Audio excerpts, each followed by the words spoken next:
Buenas noches, soy Jorge Cantero y hoy vamos a platicar de culpa contra responsabilidad. Me pareció un tema básico.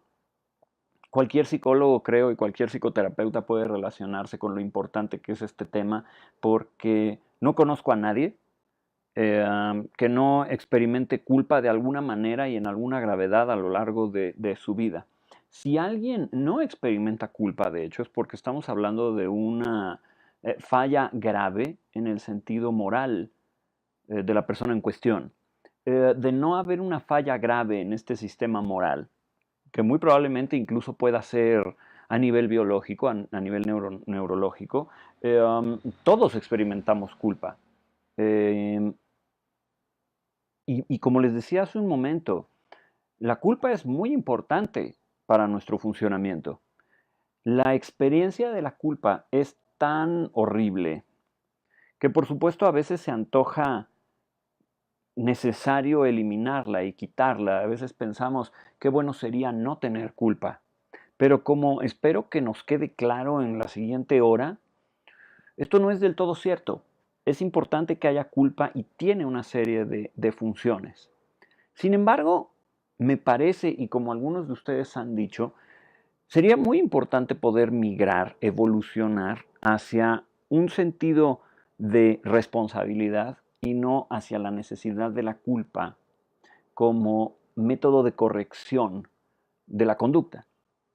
Sería lo ideal y a mí me parece, si me permiten hablarlo también como sociedad, creo que estamos cometiendo errores.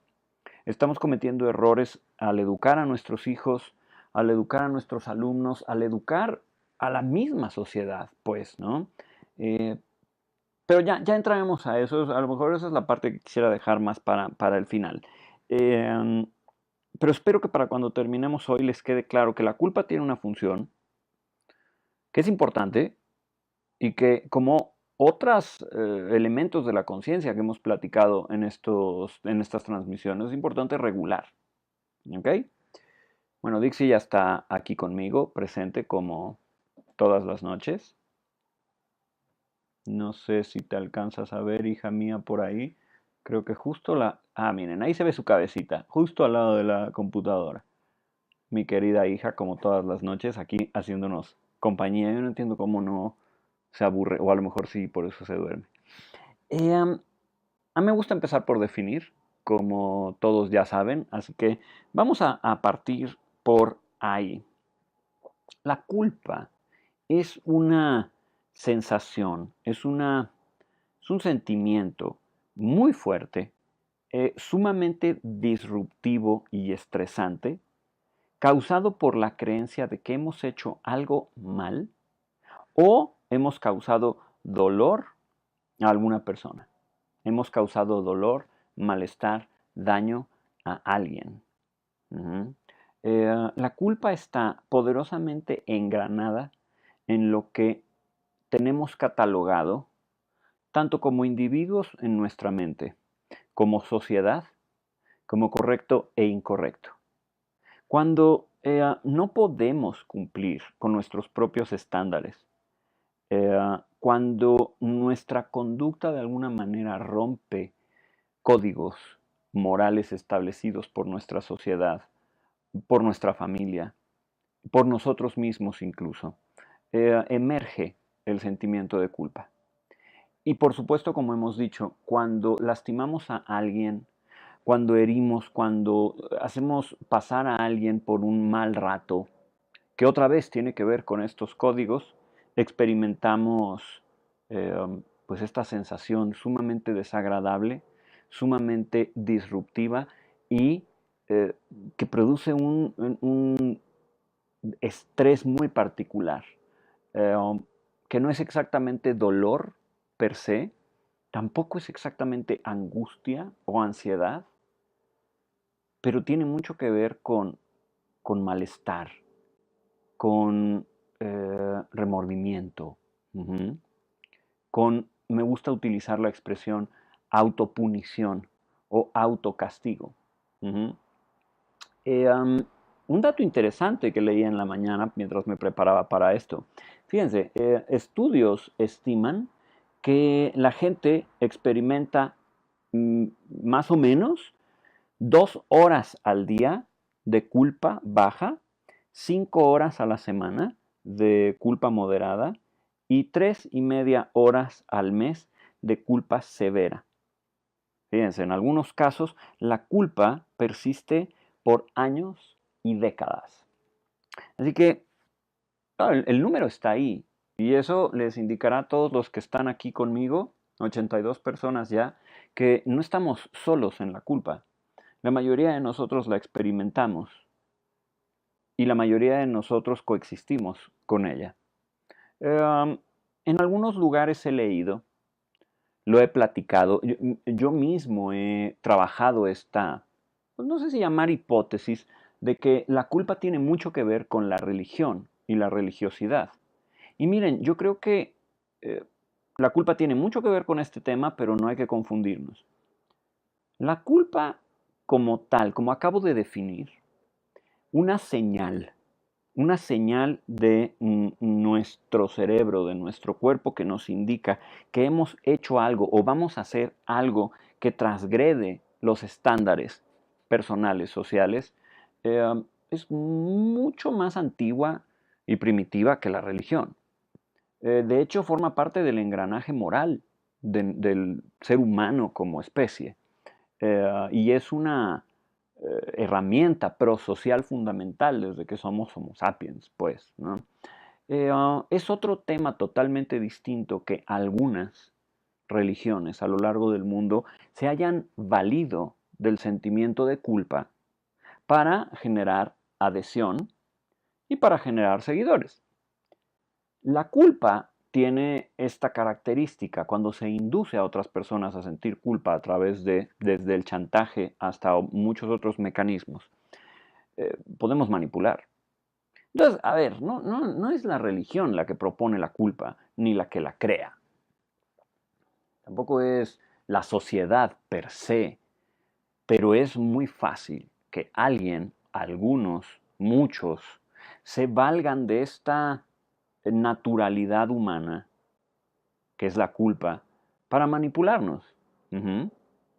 Si tenemos una, un sentimiento que se activa con tal fuerza y malestar ante la creencia de haber dañado o de haber sido malos, nadie quiere experimentar esta profunda aflicción que tiene que ver con la culpa. Ustedes lo han sentido, yo también, y es horrible. Y si esta estadística es correcta y se puede estar años, décadas o toda la vida sintiéndose culpable por algo, qué horror, ¿no? Nos volvemos fáciles de manipular. Ahí es donde la responsabilidad va a entrar a nuestro rescate. Pero bueno, ya llegaremos ahí. Estoy diciendo desde el principio que la culpa tiene una función importante. Y creo que tiene mucho que ver con el cumplimiento de nuestros estándares, el cumplimiento de las normas y una especie de proto-moral. ¿De acuerdo? Proto, porque me parece que todavía no está del todo cocinada la moral cuando la culpa es el mecanismo que usa nuestra mente para mantenernos a raya. Bueno, ¿cómo educamos comúnmente a cualquiera de nuestros hijos? Tenemos que partir de la base de que un hijo pequeño, un niño pequeño, no tiene todavía desarrollada una cognición tal que genere autoadministración y autorregulación de impulsos y demás. Nosotros tenemos que proveer esa regulación y muchas veces lo hacemos a través de límites y normativas que hemos dicho los psicólogos hasta el cansancio que son fundamentales. Eh, los hijos requieren límites y esta lógica de libertad absoluta y pues la ausencia de límites lo único que hace es generar una muchísima mayor fragilidad, una pequeñísima tolerancia a la frustración y demás. Entonces, a ver, educamos imponiendo una serie de límites. Ujú.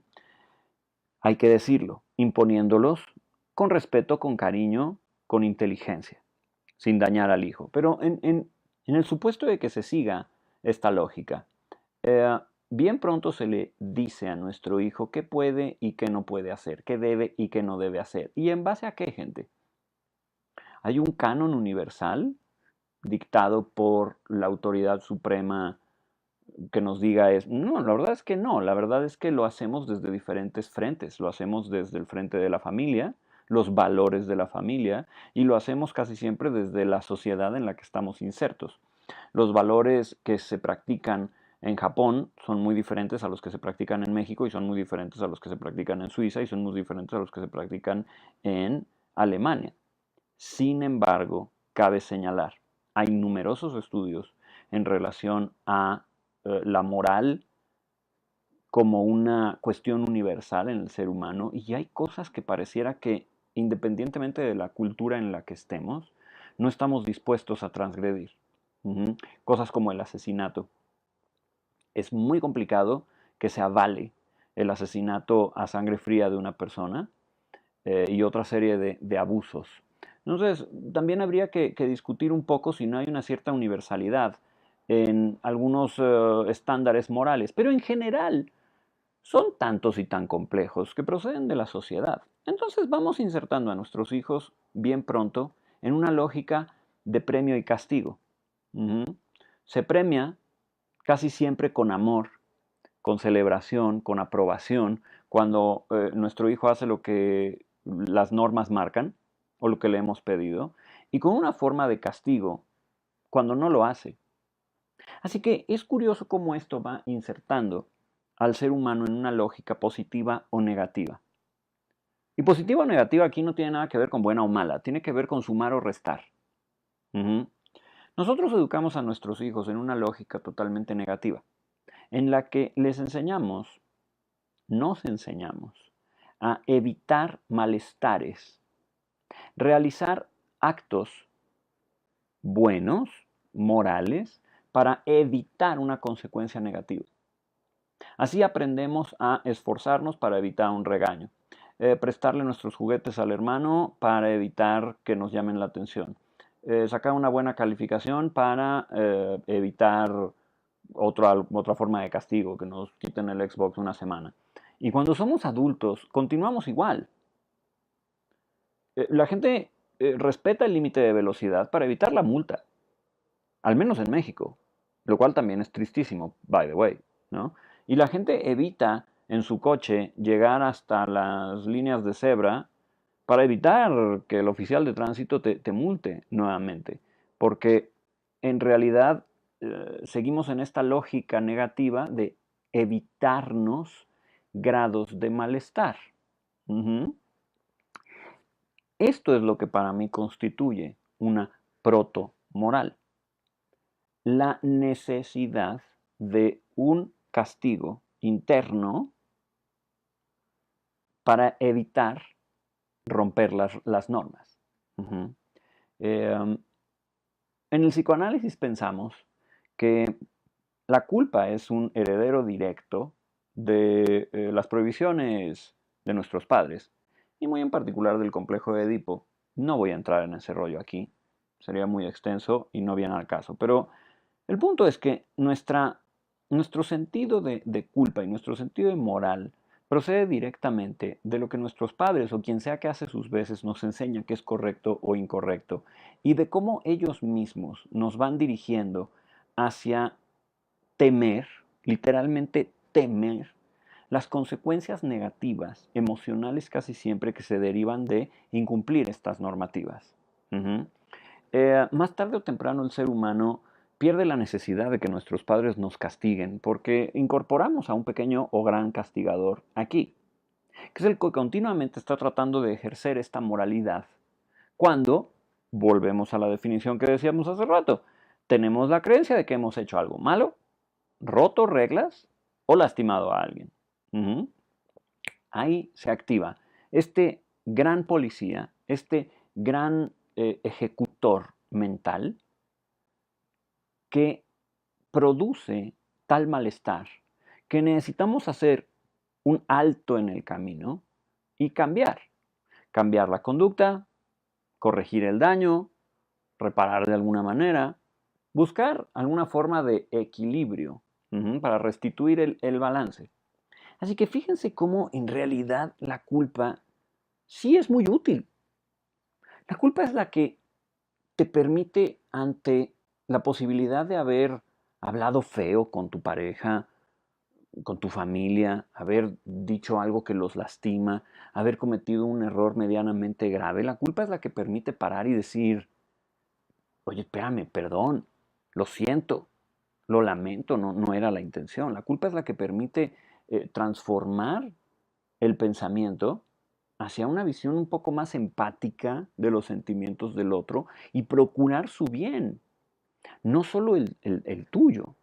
Las personalidades que no son capaces de sentir ninguna culpa suelen ser egoístas, profundamente narcisistas y con muy poca capacidad de empatía.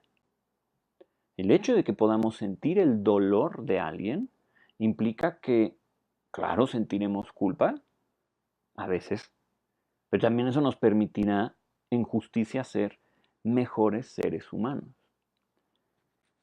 Sin embargo, el panorama que les estoy planteando aquí, por supuesto, es el más saludable de todos. Y todos sabemos que a veces la culpa no funciona de esa manera. Todos sabemos que a veces la culpa se patologiza, por decirlo así. Y de pronto resulta que la magnitud de la culpa no es simplemente la necesaria para hacer un alto y cambiar la conducta o corregir. Se termina convirtiendo en una forma de autolesión física o emocional, que a veces no hace falta que te des de latigazos, ¿no? A veces hace falta nada más sentir la pena espeluznante que tenemos de creernos malos, no merecedores de cariño, no merecedores de cosas buenas, porque verdaderamente pensamos que somos de lo peor. O incluso llegar a autosaboteos profundos, graves, o a privarnos de relaciones sociales, privarnos de experiencias de felicidad. Una de las facetas más lamentables de este tipo de culpa es justamente eso que acabo de decir. No solamente el sentirnos mal de esta forma estresante y fea que acabo de explicar hace ratito, sino además que la culpa previene que te puedas sentir bien. Cuando la culpa empieza ya a bordear estos niveles que les platico, se pareciera instaurar una condición en la que ya no puedes experimentar felicidad o pasártela bien o estar en una situación agradable, ya no te permites estar bien. La lógica del sistema mental parecería ser, puesto que estás mal, puesto que eres culpable, no tienes derecho a experimentar cosas buenas. No eres bueno. Gente, en estos grados ya estamos hablando de una culpa que ya no está sirviendo para nada. Así que vamos a repetirlo. La culpa sirve y es útil cuando, desde una visión moral, nos manda una señal. Ups, la regaste, mano. Te pasaste. Esta broma no venía al caso. Este comentario sobraba. Gritaste en una situación que no correspondía. Chin, sí lo atropellaste. Yo qué sé. Una señal que dice, oh, aguas. Y corregimos. Aprendemos y si es posible reparamos. Entonces la culpa tiene una utilidad. ¿Saben? Pero ¿qué pasa en circunstancias en donde nos convencemos inconscientemente tal vez que no hay reparación posible, que eres malo irremediablemente y ya? Bueno, es un sufrimiento el que empezamos a sentir que ya no tiene ninguna utilidad. El sufrimiento personal, ¿de qué le sirve a las personas que podemos haber lastimado o no? La lógica indicaría que de nada, pero aquí también tenemos un problema fundamental y por eso les digo que tenemos que cuidar qué tipo de educación estamos dando, porque he visto una y dos y cientos de veces que en esta educación y en esta lógica moral con la que tratamos a nuestros hijos, el chantaje es válido. El chantaje y la manipulación desde diferentes lugares. vuelvo a lo mismo, desde la culpa es posible manipular a quien sea a hacer prácticamente cualquier cosa. Así que he visto incontables veces a familias que utilizan la culpa del otro como una forma más que de educación moral para mantenerlos cerca, para mantenerlos haciendo cosas que quieren, o a veces simplemente para lastimar. Aguas, gente, aguas con qué estamos educando a nuestros hijos, cómo los estamos tratando y nosotros, de qué estamos siendo a veces víctimas. Y digo víctimas porque, créanme, es una realidad, ¿eh? Un niño pequeño, con esta dificultad para autorregularse y por supuesto con una nula libertad para eh, cuidarse por sí mismo, va a depender enteramente de sus padres, padres que muchas veces chantajean, manipulan y agreden a través de un sentimiento de si no cumples eres malo. Si no cumples te voy a dejar de querer. Si no cumples te voy a llevar con el doctor para que te inyecte. Si no cumples te voy a dejar encerrado, va a venir el policía por ti. Oigan, y esto que estoy diciendo son los ejemplos más linditos, ¿eh? Hay cosas muchísimo más severas. Eh, ¿Qué pasa?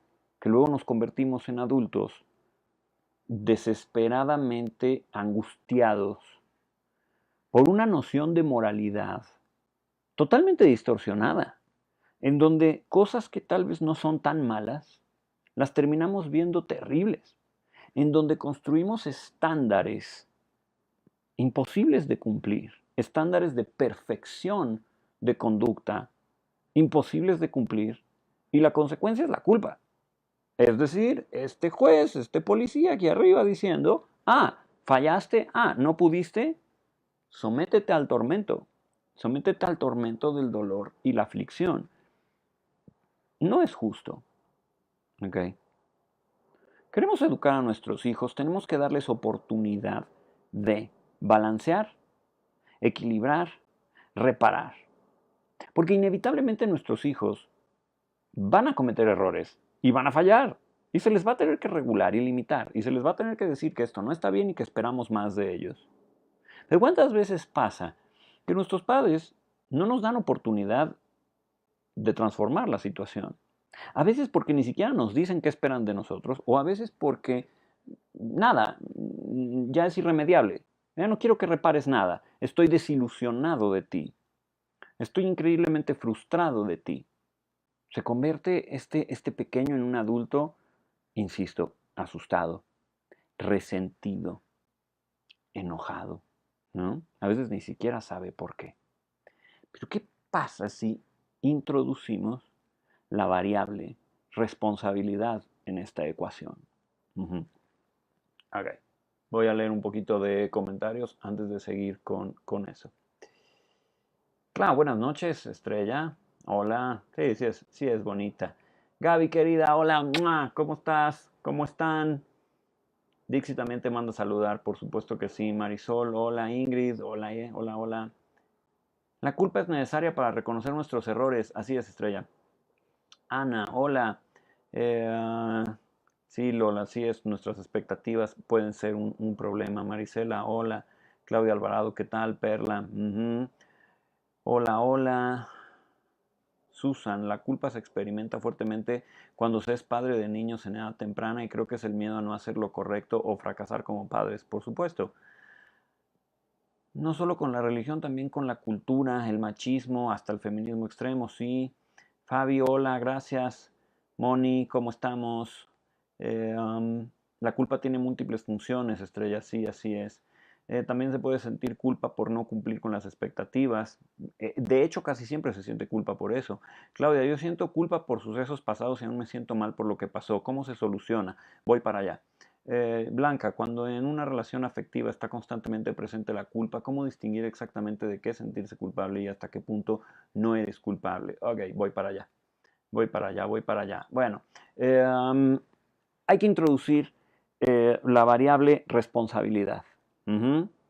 Um, si definimos estrictamente responsabilidad, estaríamos hablando de la capacidad de hacernos eh, conscientes de asumir las consecuencias de nuestros actos, de nuestros pensamientos, de nuestras ideas, de lo que hacemos, sean cuales sean estas consecuencias. Una persona responsable es aquella que es capaz de aceptar las consecuencias de lo que ocurre, sean las que sean positivas, negativas, y entender su papel en el asunto. Se suma además el componente de la respuesta. La persona responsable responde. ¿Okay? La persona responsable es aquella que es capaz de responder por su participación en los sucesos de los que sea que se esté hablando. Hace ratito les hablaba de la noción de protomoral. Requerir una parte de nuestra mentalidad haciéndonos sentir culpables o mal, lastimados internamente, para hacer las cosas bien, desde una lógica negativa. Si me comporto de manera favorable, de manera ética, entonces evito el malestar de la culpa. Ok, ¿qué pasaría si pudiéramos introducir el componente positivo? En lugar de actuar bien para evitar una consecuencia negativa, actuar bien para generar una consecuencia positiva. Cumplir las normas de tránsito para sentirnos orgullosos de nosotros mismos porque somos buenos ciudadanos y estamos haciendo nuestra parte. Hacer nuestros deberes, nuestra tarea, porque nos hace sentir fuertes, nos hace sentir que cumplimos. Hacer una dieta porque estamos cuidando nuestra salud y no porque queremos evitar que nos rechacen o sentirnos feos. ¿Qué pasa si introducimos el concepto de una moral entera, completa, en la cual no hace falta una autopunición, sino por el contrario, un autoorgullo, un una autocelebración de esta propia moral? Estaríamos hablando aquí de una lógica más o menos circular, en donde el acto bueno es automotivante, autotélico, lo llamaban los griegos antiguos. La bondad, la acción correcta, la acción que se apega a las reglas y los estándares morales, es motivante por sí misma. Pasamos de esta lógica de evitar el castigo a una lógica de generar bienestar. Ahí es cuando hemos logrado brincar de culpa a responsabilidad. Hay culturas, como por ejemplo la tibetana, que ni siquiera tienen en su lenguaje la palabra culpa, porque son educados en dos nociones fundamentales. Fíjense bien, esto puede sonar un poco duro, pero es verdad. Están educados en la noción de vergüenza y responsabilidad. Ahora, ¿en qué difiere la vergüenza de la culpa? La vergüenza tiene más que ver con la pena interna que sientes por, ay, la regué. Hay humildad, compasión, empatía, y claro, eso produce, ay, esto. Y ese dolor lleva a la acción, a la curación, a la búsqueda de equilibrio. No se siente padre, no, por supuesto que no, necesitamos que no se sienta padre. Para corregir la conducta necesitamos que haya un cierto grado de dolor, así que hay que entenderlo. Solo que en este caso, vergüenza al estar pareada de responsabilidad nos induce a responder. ¿Qué puedo hacer para reparar? Este término es fundamental cuando estamos hablando de responsabilidad. Equilibrio, balanceo, reparación. Muchas veces, gente, una disculpa bien pedida es un acto de reparación. Es absolutamente sorprendente cómo la gente tiene dificultad para pedir disculpas. Es absolutamente sorprendente cómo discúlpame, lo siento, lo lamento, parecieran palabras impronunciables. Claro, me queda aquí transparente que vulneran. Una persona que es capaz de llegar con un ser amado y decirle, lo siento, discúlpame, está abriendo los brazos y vulnerándose, eso me queda claro. A lo mejor eso es lo que nos pasa, que no hemos trabajado bien el valor de la humildad. Pero una disculpa bien pedida, a tiempo, en donde hay una honestidad real, no una disculpa formulaica, hipócrita, eh, requerida por estándares rígidos, no, artificial y cosmética. No, a ver, una disculpa real que viene desde el fondo de una sensación de reconozco tu dolor, es una reparación increíble. Y casi siempre promueve en la otra persona la posibilidad de perdonar. Hay estudios totalmente claros en donde la persona que ha sido ofendida recibe una disculpa, es mucho más fácil que efectivamente sea capaz de perdonar. Pero damos por hecho nuestras relaciones, ¿se han dado cuenta? Muchas veces las relaciones más cercanas son las que más por hecho damos. Son las relaciones que decimos, se le va a pasar, no pasa nada. Ay, ¿cómo crees? Pues si ya me conoce, ay, toda la vida he sido así. Ay, yo nada más estaba bromeando. A ver, no hay que dar por hecho, ¿saben? No hay que dar por hecho. Creo que una disculpa bien pedida en un momento es una buena estrategia de reparación. Ahora, hay situaciones en donde no se puede reparar de esta forma, ni de cualquier otra, porque el vínculo ya no está. La persona murió, la persona ya no forma parte de nuestro círculo, la persona está lejos de nosotros, o nosotros nos tuvimos que ir a algún lugar. Simplemente ya no existe contacto ni cercanía. A lo mejor el daño que se generó es tal que el vínculo se rompió por completo y es irreparable desde ese nivel. Hay otras formas de reparación. La primera y principal es aprende de lo que hiciste, no lo vuelvas a hacer. Y la segunda es, ¿cómo podrás ayudar a otras personas que estén pasando por un dolor semejante al que tú hiciste pasar a ese otro? ¿No? ¿Qué puedes hacer para ayudar a que otras personas no sufran el dolor que tú provocaste? Eso es reparar. Eso es ser maduros. Así que ahí está, en esta palabra que acabo de decir, probablemente el diferenciador más importante entre culpa y responsabilidad, y tiene que ver con madurez. La culpa es la respuesta que esperaríamos en un niño pequeño que tiene miedo al castigo social de los padres, de los amigos, por haber fallado.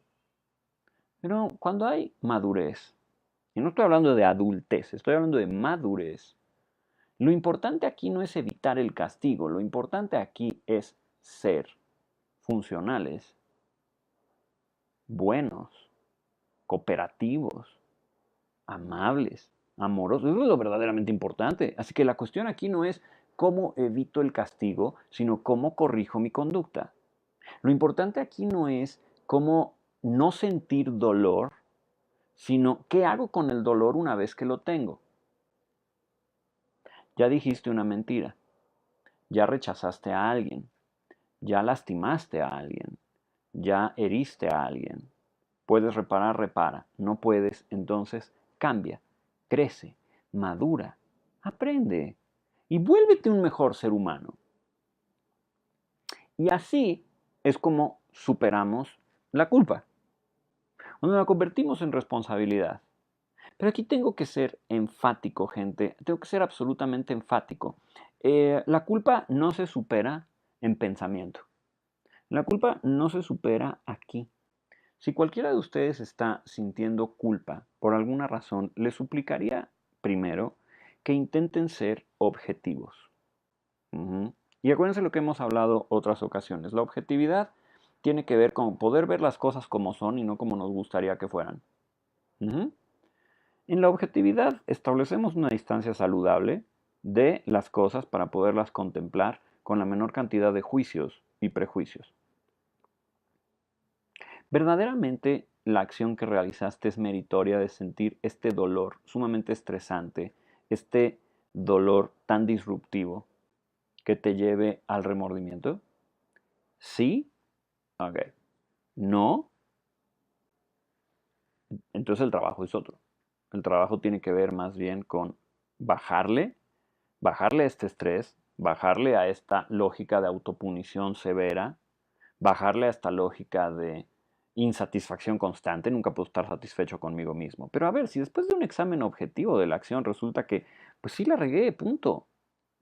Bueno, Vamos a ver, ¿qué métodos de equilibrio y balanceo, qué métodos de reparación tengo a mi disposición? La persona está conmigo todavía, la persona necesita algo de mí, una disculpa basta, necesito hacer algo más fuerte, más enfático y llevarlo al acto. La persona no está a tu lado, ya no se puede acceder a una reparación, ya pasó el tiempo, cambia, crece, deja de realizar esos actos, madura, madura para volverte un mejor ser humano.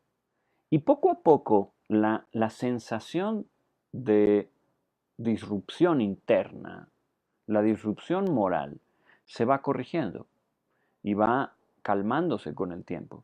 Pero es absolutamente absurdo pensar que por pura mentalidad vamos a dejar de sentirnos culpables. No, no ocurre.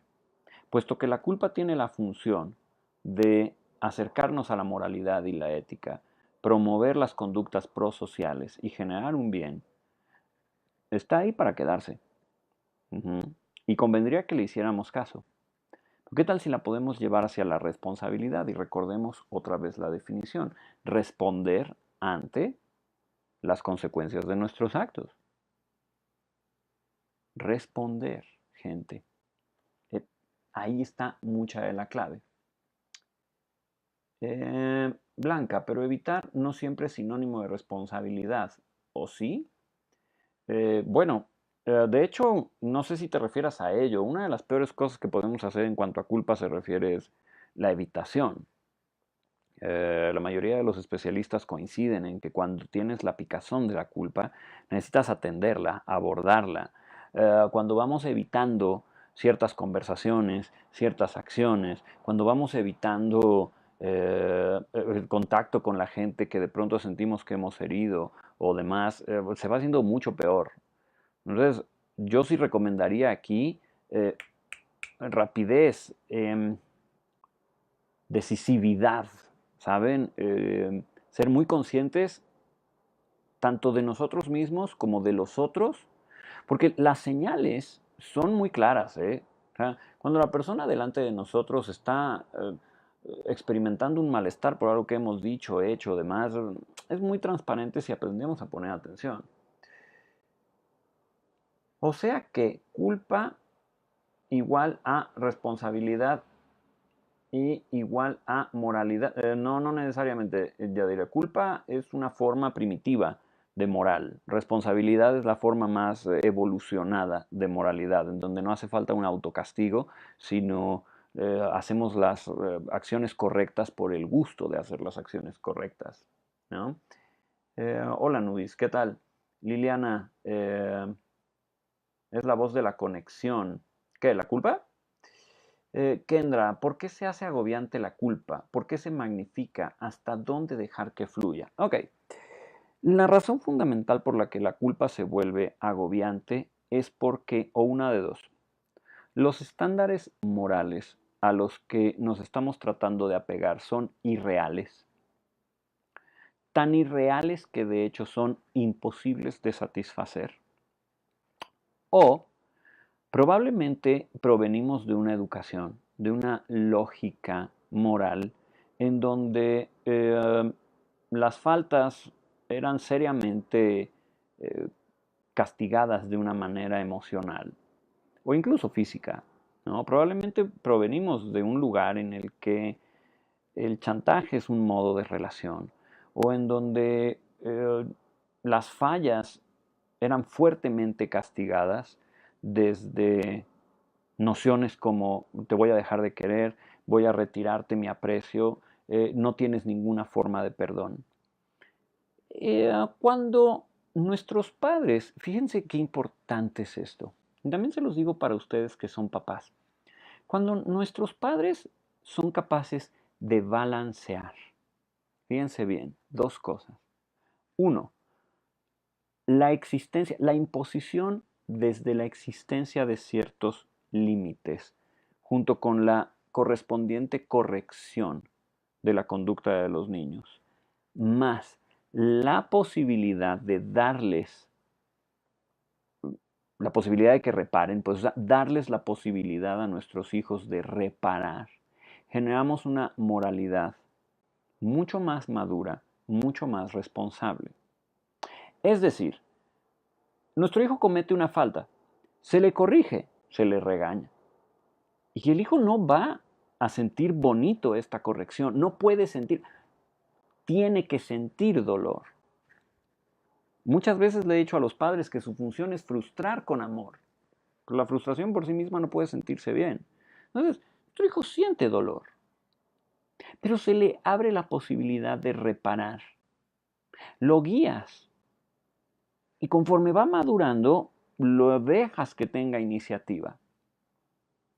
Cuando tú abres esta posibilidad y aceptas el esfuerzo de reparación del hijo, una reparación real, porque, ojo, reparar no significa hacer lo que yo quiero.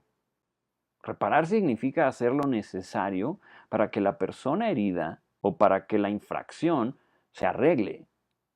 No hacer lo que a mí me da la gana, porque reparar no necesariamente es lo que yo quiero hacer, ¿no? Entonces, cuando abrimos esta posibilidad a nuestro hijo, ¿qué creen que ocurre? Que empieza a desarrollar una noción de autonomía, de independencia, de valentía, de sentido. ¡Wow! No soy malo hasta los huesos, porque realmente soy capaz de generar un bien. La regué, pero también puedo generar un bien. Entonces, quiero aprovechar esto para explicarles también a ustedes algo. Todos los que me están viendo, si ustedes experimentan culpa acuciante muchas veces, y ustedes verdaderamente son buenas personas, cumplen las reglas, tratan de hacerle bien a todas las personas que pueden, son amorosos, son empáticos, son humildes, son amables, y de todas maneras sienten esta culpa espeluznante, creo que valdría la pena hacer una revisión de la procedencia de sus normativas morales y valdría la pena preguntarse, ¿y si tuve la posibilidad, o sea, si se me dio la posibilidad de reparar? ¿O crecí bajo esos estándares de, no, mano, la regaste, ya valió madre? O sea, la regaste, ya valió gorro, mano. No puedes reparar nada, no puedes corregir nada, estás frito. Lo que introducimos en esa mentalidad es angustia, angustia constante. Porque no hay forma de que esta persona se sienta buena de nuevo. No hay forma de que esta persona corrija el error moral. Así que va a estar en sufrimiento constante, porque ya lo he dicho, si hacemos las cosas mal, nuestra mente, nuestro cerebro va a registrar que algo se rompió, digámoslo así. Así que no podemos estar en paz hasta que no se reequilibra. Esto es prosocial, esto es correcto. Solo que necesita servir para algo, tiene que tener una función, tiene que descargarse en un acto propositivo, funcional de corrección. Y entonces la culpa, que luego se vuelve en responsabilidad, tiene sentido. Pero la culpa que solamente está sirviendo para intoxicarnos, envenenarnos desde dentro, no tiene ninguna utilidad. Ninguna. Hay un tercer caso, que ya hablábamos de cuando puedes reparar. Luego hablábamos de cuando la persona o el vínculo o la situación ya no es posible de reparar, entonces viene el aprendizaje. Hay un tercer caso que es el autoperdón, que sí es importante. O sea, de veras sí la regaste, de veras sí hiciste un mal. Es complicado, pero hay que intentar acceder al autoperdón, porque a menos que ustedes sean unos psicópatas de libro, a menos que ustedes sean las personas más egoístas del mundo, y no creo que lo sean, la realidad es que ustedes son mayoritariamente buenas personas. Son mayoritariamente personas que todos los días hacen muchas más cosas buenas que malas.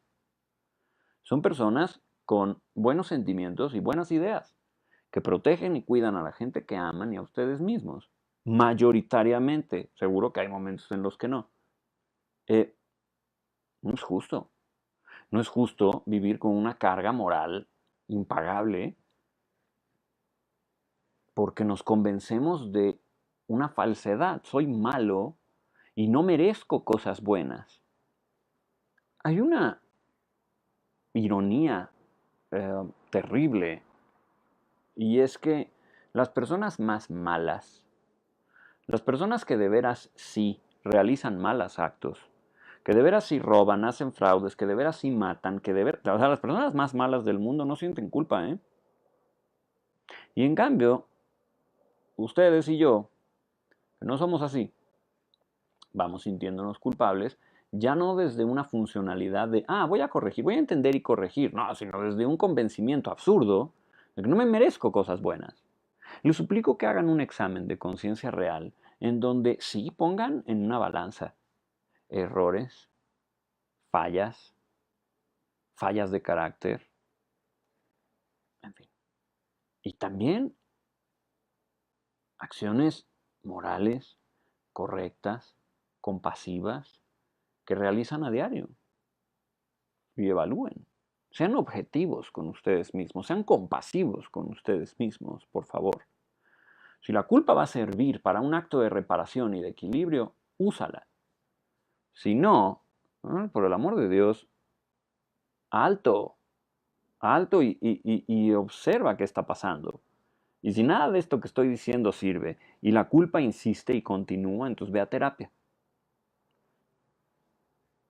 Porque a veces puede ser que estos aprendizajes infantiles, que estas experiencias del pasado ya estén en nuestro sistema operativo tan engranadas que haga falta un poco más de ayuda. Ujú.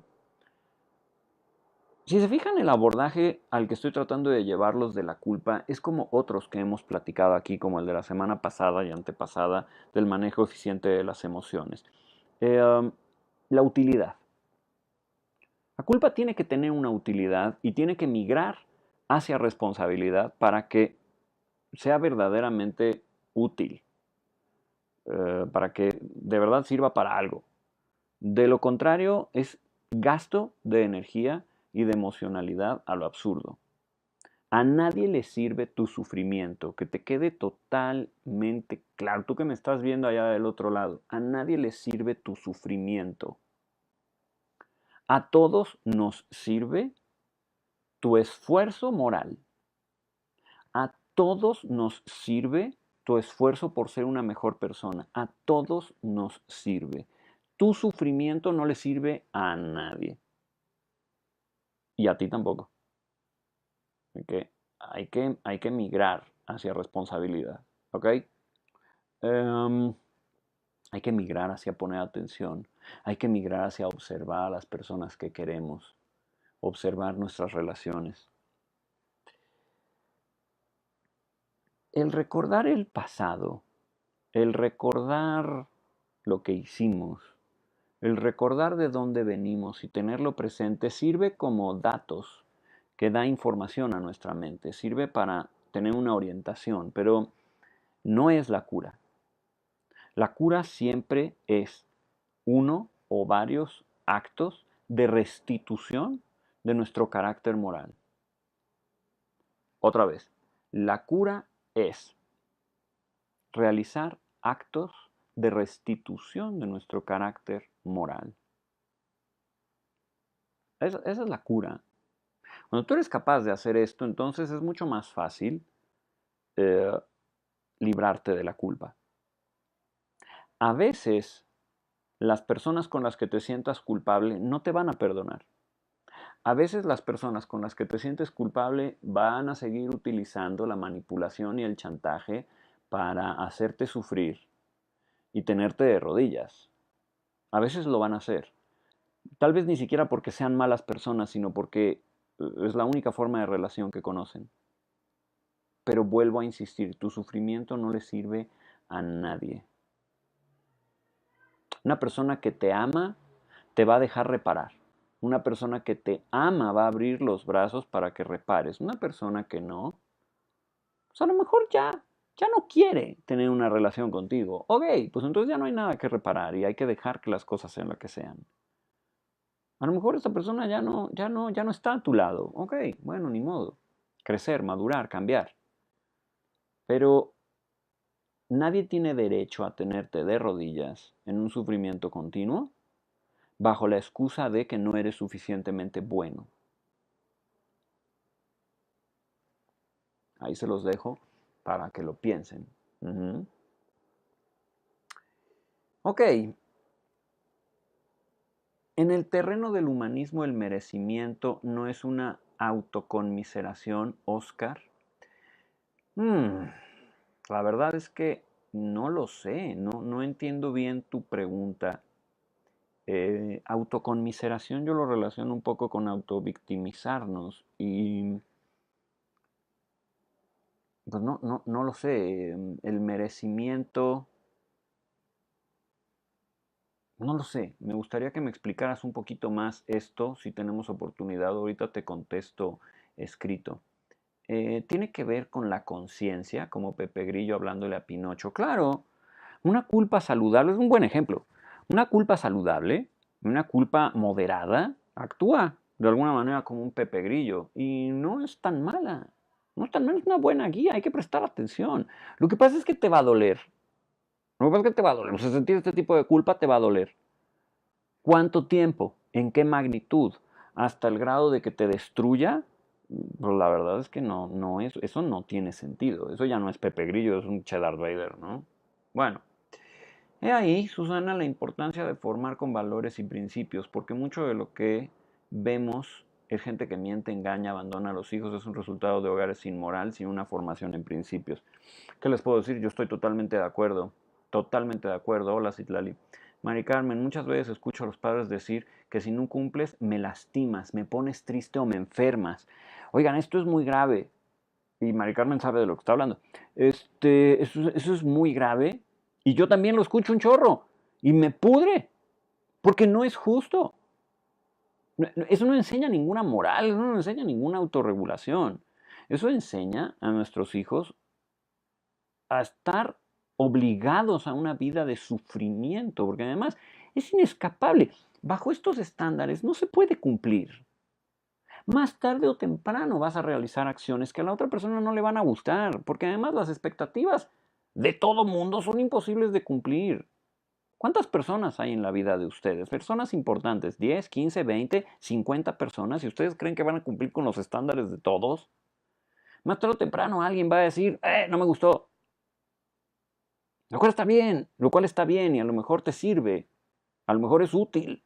Solo que esto es sentenciar a un hijo o a una persona a una vida de sufrimiento, porque no se puede reparar. O sea, me lastimas, me pones triste, me enfermas. No, a ver, no me gusta lo que haces. No estoy de acuerdo con tu actuación.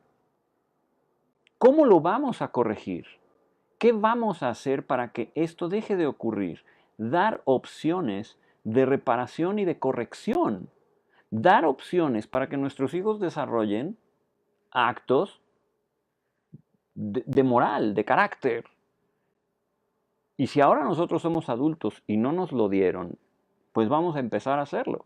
Vamos a empezar a darnos a nosotros mismos ese regalo.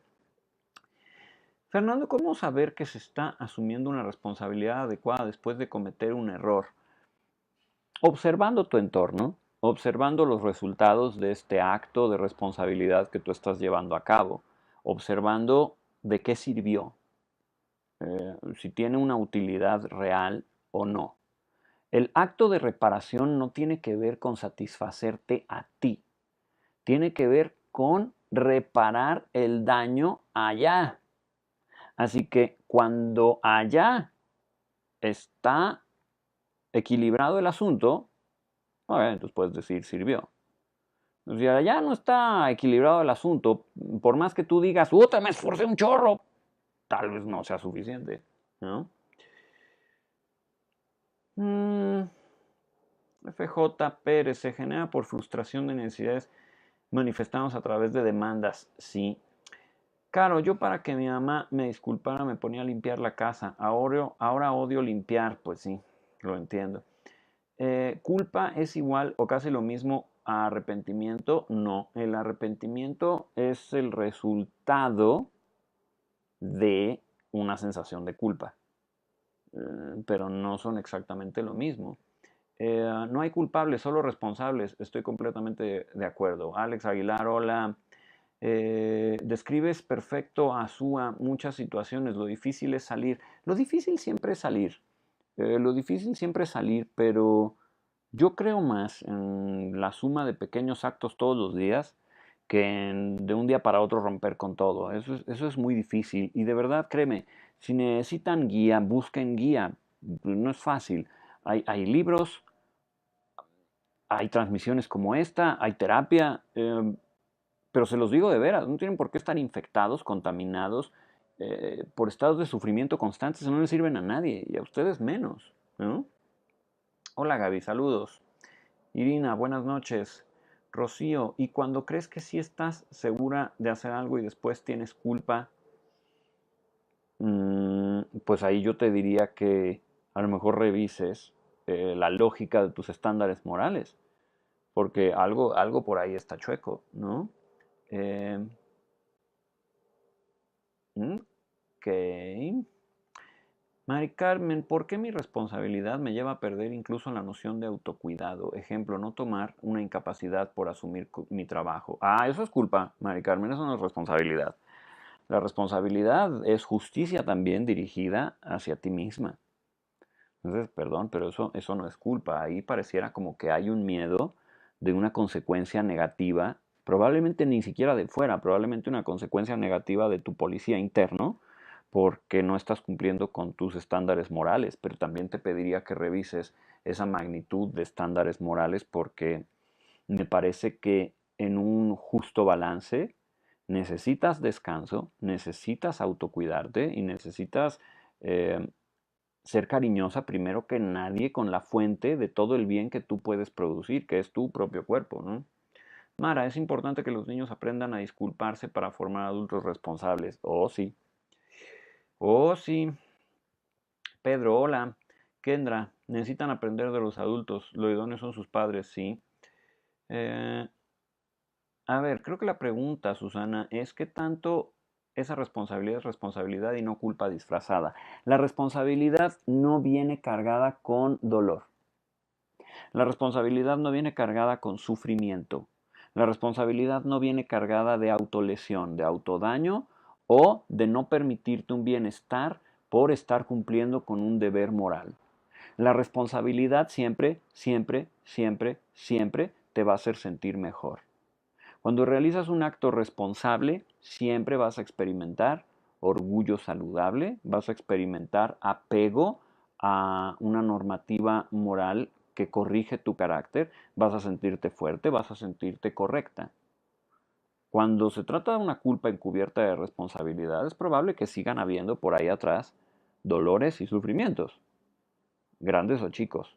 Entonces, aquí yo les instaría a que revisen este, esta graduación de sufrimiento como está. Pues ya corregiste, ya suéltalo. Nadie lo va a soltar por ti. Nadie lo va a soltar por ti, tienes que soltar tú. ¿No sabías, Estela? Ojalá esto te esté gustando, gracias. ¿De dónde nace en una persona el hacer sentir culpable a otra? En la envidia, los celos, el miedo, la rabia, la manipulación, ¿no?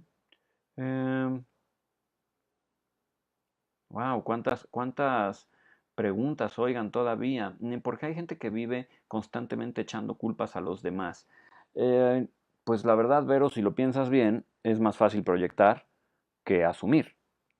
Es decir, uno de los mecanismos para desembarazarse a veces de la culpa es convencerte de que los demás la tienen. Esto evita que tú te hagas responsable de tus actos. Cuando los otros tienen la culpa, los otros son los que tienen que cambiar y tú como para qué cambias o como para qué te mueves, ¿no?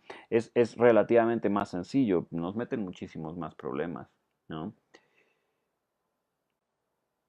Mm, buenas noches, Rafaela, mi querida Rosalía, ¿cómo estás? Julio, hola, ¿cómo estamos? Gaby, ¿qué hacer cuando la persona que heriste te recuerda todo el tiempo tu culpa? Salir corriendo de ahí. Porque una cosa es haber realizado una buena acción, no, perdón, una mala acción. Y otra cosa muy diferente es estar al lado de alguien que no te deja de ninguna manera reparar y que en una aparente sadismo, perdón la expresión es muy fuerte, pero es así, un gozo por el dolor del otro, en un aparente sadismo, Se requiere como ofrenda tu sufrimiento constante. Mira, a nadie le sirve tu sufrimiento. Si yo no te quiero perdonar, lo más sensato sería hacerme a un lado. Porque yo tengo derecho a no querer estar contigo después de que he sido lastimado. Eso es ser responsable también de mi propia vida. Pero mantenerme a tu lado para recordarte todos los días cuánto me hiciste daño, no es moral. Y si la otra persona no va a ser moral contigo, entonces tienes que ser tú moral contigo misma. Salir corriendo de ahí. Es lo único que se me ocurre contestarte.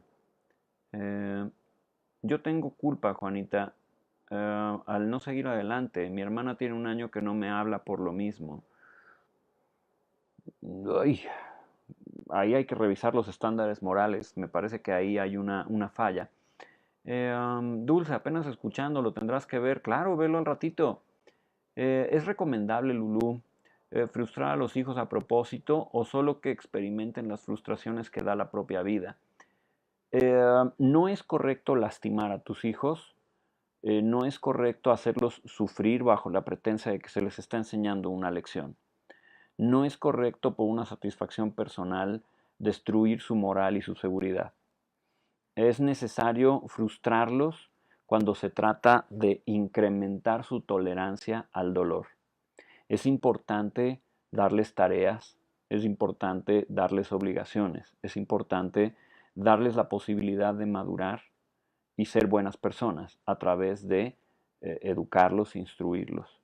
La, el generar sufrimiento en alguien más para enseñarle una lección no tiene ningún sentido.